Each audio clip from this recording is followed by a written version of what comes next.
এক ছেলে তার বাবার কাছে সাইকেল চায়, তার বাবার কাছে সাইকেল চায়, বাবা আমাকে একটা সাইকেল দাও। বাবা ছিল স্কুল মাস্টার, তো বাবা স্কুল মাস্টার, তার বেতন কি, সে কিভাবে সাইকেল কিনে দিবে? কিনে দেয় না। ছেলেও নাসুর বান্দা, সাইকেল চাই কিনে দেয় না, সাইকেল চাই কিনে দেয় না। একবার ছেলে বাবাকে বলল, বাবা আমাকে সাইকেলটা কিনে দাও না। বাবা রাগ করলেন, রাগ কিয়ে বললেন, আরেকবার সাইকেল চাইবি তাহলে পিটাম, তুই আমাকে বিরক্ত করতেছিস।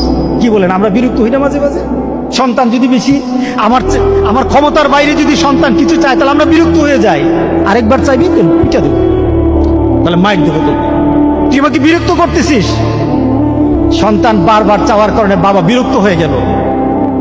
সন্তান কিন্তু রাসূল বলে, সন্তান বাবার দিকে তাকিয়ে করুণ সুরে কাঁদতে কাঁদতে বলল, বাবা তুমি ওকে মারবা?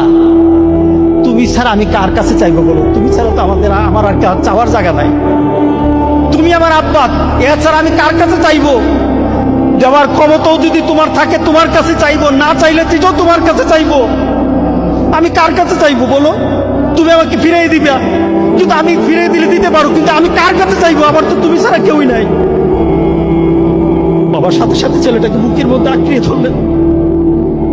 বাবা তুই আমাকে এমন একটা কথা শুনালি, যা তোকে আগামীকাল সাইকেল কিনে দেবো। সুবহানাল্লাহ, সুবহানাল্লাহ। তার মানে কি, ছেলে তার বাবার হৃদয়ে টাচ করেছে।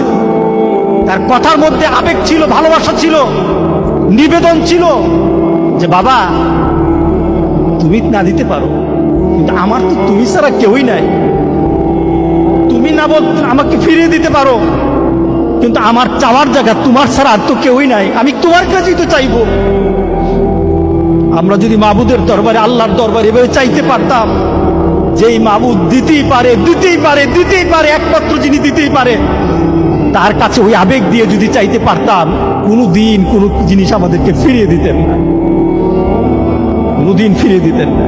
আমরা চাইতেই পারি না, আমরা ওইভাবে আল্লাহর দরবারে চাচ্ছি না। আমরা যদি চাইতে পারতাম, তাহলে পৃথিবীতে আমাদের এই বিপদ থাকতো না।